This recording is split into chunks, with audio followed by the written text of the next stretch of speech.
Hello mate, how are you? ハリオです。皆さんいかがお過ごしでしょうか？イギリスはロンドンからハリオです。今現在収録が2月6日、2月上旬なので、間もなく来週かな。来週の金曜日が、バレンタインズデーということで、イギリスも至るところでスーパーとかデパートとかカードを売っていたり、バレンタインデーズカードを売ってたり、あとはワインがバレンタインセールになっていたり、あとレストランとかバレンタインキャンペーンみたいな感じで、2品と1ドリンクいくらみたいな感じで、バレンタインズフェアかなみたいなのをやっていますが、皆さんは今年のバレンタインデーの、予定などはある感じなのでしょうか。イギリスと日本のバレンタインデーの違いなんですけど、日本はどっちかっていうと、ほら女の子がチョコレートを作って一中の人にあげるとか、自分に買うとか、同僚にあげる、友達にあげるみたいなのをすると思うんですけど、イギリスではバレンタインデーは大体男性の方が、女性をエスコートして、レストランに連れて行ったりとか、ワイン一緒に飲んだりとか、ちょっとおしゃれな、デートを企画したり、花プレゼントしたり、チョコレートはあんまり聞かないので、おそらく日本発祥の文化みたいな感じで聞いた気がするんですけども、とにもかくにも、イギリスも日本も、バレンタインデー間近ということで、皆さんが素敵なバレンタインデーを送れることを、願っております。僕もね、結構10代、20代前半の頃は結構無類のスイーツ好きで、スイーツ男子だったんですけど、なんかね、年を取るごとに、こんなこと言いたくないんですけど、年を取るごとにちょっとずつ甘いものが苦手になってたんですよ。結構締めのデザートとか、甘いものは別腹みたいなのを二言目には言うタイプの、あの男だったんですけど、最近はね、最近、そうですね、あんまり甘いものはちょっといいかな、なんなら少し、特に脂っこいものとか、満腹に食べた時とかは、ちょっと目にも入れたくないみたいなぐらい、あんまりの、スイーツに興味みたいなのなかったんですけど、ちょっと前回のエピソードでも言ったように、今年入ってちょっとお酒を控えているんですよ。ゼロじゃないんですけど、飲む量を結構圧倒的に減らしていて、そのせいなのかね、なんか最近甘いものをちょっと体が欲している感じで、結構ね、イギリスのスーパーとかでも売っているんですけど、トッポとか、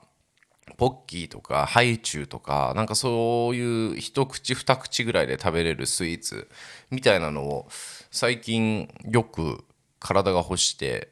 あまり食べ過ぎるのもなとか思ったりもするんですけど、結構以前に比べてスイーツ好きに戻ってる感覚はあります。ただね、タピオカとか結構ブワッてやってるホイップクリームとか、そういうのは未だに大丈夫かなってなるんですけど、ちょっとずつ僕もまたスイーツをエンジョイできるような味覚に、お酒が原因だと思うんだけど、どうなんだろうな、なっている今日この頃です。ところでね、前回のエピソードでもこれも言ったんですけど、先週末、僕バースデーディールでちょっと航空券が安くなっていたので、それをきっかけに、イタリアのローマに、首都ですね、ローマに行ってきました。いや、久しぶりのローマ、4回目、5回目ぐらいなんですけど、最後に行ったのが2、3年前で、その時は夏だったんですけど、今回は冬ということで、結構ね、良かったです。イギリスに比べてもちろんね、暖かかったし、あとは、至るところに、イギリスもそうなんですけど、ローマはもうそれと比較してももっとってぐらい、至るところにやっぱローマ帝国だった時代の遺跡とか、建物とか、スカルプチャー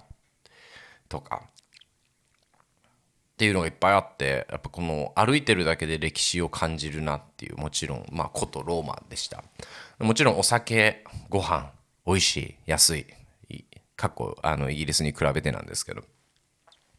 で結構量もたっぷり入っていて、1ドリンクでもかなりね、僕あんまりお酒強い方だと自負してるんですけど、それでもカクテル3杯ぐらい飲むとちょっとクラってくるぐらい、あ、酔ってきたなってなるぐらい、お酒もまあまあ強めに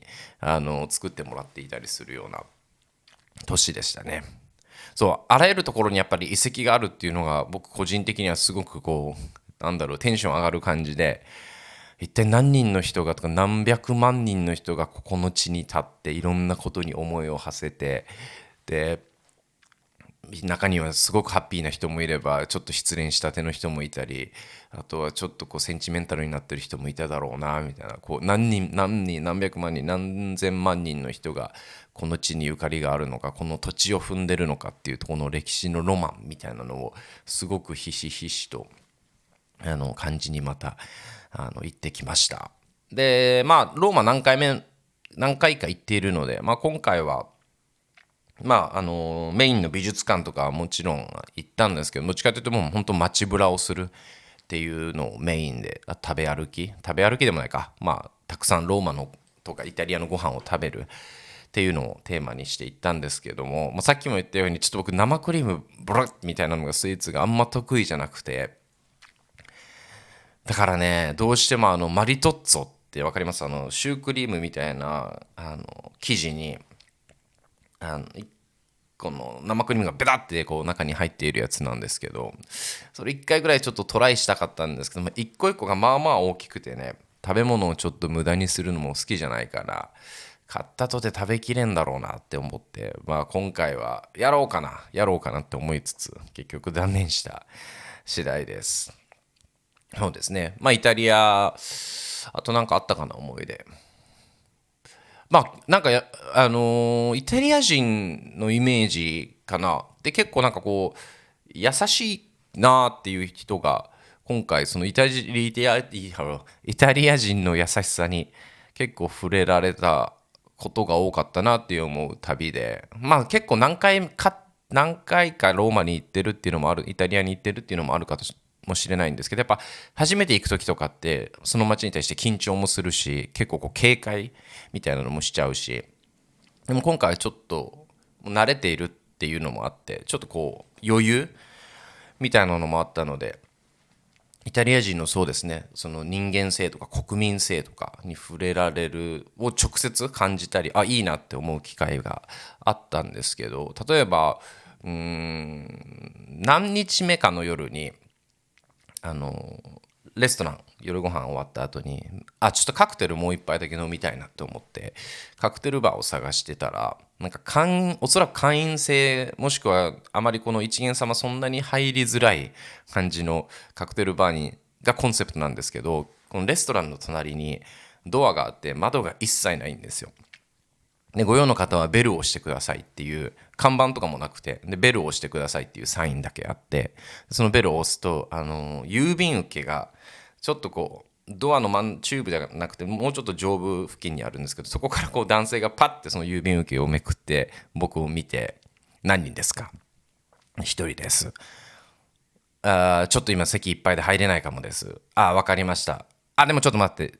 ちょっと確認するかもって一回はけて、十数秒後戻ってきて、めっちゃ狭い席だったら今即興で作れるよって言って、多分本来だったらね席にはしてない。なぜなら自分のカクテルを置くところがレコードプレイヤーの上とかだったので、でもなんかそういう風にちょっと英語だとスクイーズインっつってこのうって入れ込んでくれたりしたり、あとそのカクテルバーに行く前のレストランなんですけど、何の予約もなくここ美味しそうだなっていうところでフラッと入っていったんですけど、味もすごく美味しかったんですよ。なんであとはカクテルとかもすごくオリジナルのものを置いてて美味しくて、でもねそれに追加してすごくいいなと思ったのが、結構この自分がついた席のなんていうシート、ランチョンマットみたいなやつの右下ぐらいに、サインがあって、この店では積極的にハンディキャップの人を雇ってます。なのでちょっと不手際なところもあると思いますが、微笑んで楽しんでくださいみたいなメッセージが書かれていて、その通り結構見渡してみるとスタッフの方半分以上かな、ハンディキャップの方が多くて、なんかそういうのも自然と、でも別に皆さん和気あいあいと働いていて、なんかそういうのも自然となんかこう調和されている町なんだなって思って、まあ本当に長いこと歴史の上に存在していた都市町なので、いろんな人、いろんな感情、いろんななんだろう思想とかがあった町だと思うんですけれども、なんかそれを大きく包み込むような素敵な街だなって思った、イタリア・ローマでした。で3日目ぐらいに日帰りでどっか行こうかなと思って、ローマからでいろいろ調べたら、ナポリに行けるんじゃんって思って、で南なんですけど、ローマからしたら、でも電車でね1時間半もかかんなかったなぐらいで行ける、まあ都市、港町なのかな、ナポリ行ってきて、で行くっていう友達にメッセージしたら、結構危ないから気をつけな、それこそスリとか窃盗とかキャッチでふっかけられたりするから気をつけなって言われて、まあまあ警戒して行ったんですけど、個人的にはあんまりそんなのは感じなくて、日中行ったっていうのもあるかもしれないんですけど、でも街並みは全然ローマと違くて、またそれはそれでちょっと違った良さというか、本当になんか全然違う国に来たみたいな感じで、雰囲気も違くて、若干個人的には数年前行ったトルコのねイスタンブールに雰囲気が若干似てるなって思ったんですけど、でも物価はあんまり大きくローマとも変わんなかったし、人間はもうちょっとフレンドリーだったかな。結構街歩いててもはいと、アジア人があんまりいなかったっていうのもあるんですけど、はいって声かけられたりとか、チャオって声かけられたりとか、あとはねシーフード、あと絶対欠かせなかったナポリピッツァ、マルガリータみたいなやつを食べたんですけど、いや美味しかったですね。結構1枚で7ユーロ、こんくらいあったかな、7ユーロぐらいで、日本円だと1000いくらだ、300円ぐらいかな。で結構もう全部食べきれるかなってぐらいの量だったんですけど、記念にということで僕も頑張って全部食べてきました。そう、ピザで言うとね、僕あんまりなんていうピザの耳っていうんですかね、っていうのをちょっと食べない人なんですよ。あれはどっちが正解なんですかね。食べるのか食べない人、どっちが正解というか、どっちが多数派なんだろう。もう結構ちっちゃい時から食パンの耳とかあんま得意じゃなくて、でピザの耳とかもあんまり完食した経験記憶はないんですけど、っていう追加情報です。テグナぐらいね、ナポリもそしてイタリアローマももちろんすごく素敵な街で、またさらにちょっと自分の中で良い一人旅だったなって思います。個人的には今回ホテルじゃなくてAirbnb っていう、民泊をしたんですけど、そこのオーナーもねすごく優しい方で、入居する日チェックインする時に結構手作りマップみたいなのを作ってて、絶対飲みに行くならここ、なんか芸術に触れたいならここ、ショッピングするならここで、ここを基準にこういう風に回れば損することはないとか、ここに行く、この観光地に行くには、この時間は避けた方がいいとか、結構そういう旅のチップスとかを惜しみなく教えてくれたりして、で毎日かな、そうだな毎日だな、結構メッセージで大丈夫、どっかなんかこう今日例えばどんな気分、例えばピザだったらおすすめ教えるけど、カクテル飲みたい気分だったらおすすめの場教えるけどみたいな感じで、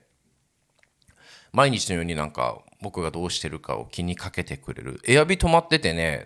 なんかそのチェックイン時チェックアウト時にそういうのはあるんですけど、ステイしてる間に結構気にかけてくれるメッセージは個人的にちょっと初めての経験だったので、なんか居心地いいな、嬉しいなって思いました。でその泊まったエアビに1個大きなねグランドピアノがあって、オーナーに聞いたらもう110年前のピアノっていうことで、あんまり調律もそんなにされてないからそんなにいい音は出ないよって言われたんですけど、弾いてみたら、そんなにいい音はもちろん出なかったんですけど、でもなんかやっぱその歴史を感じるような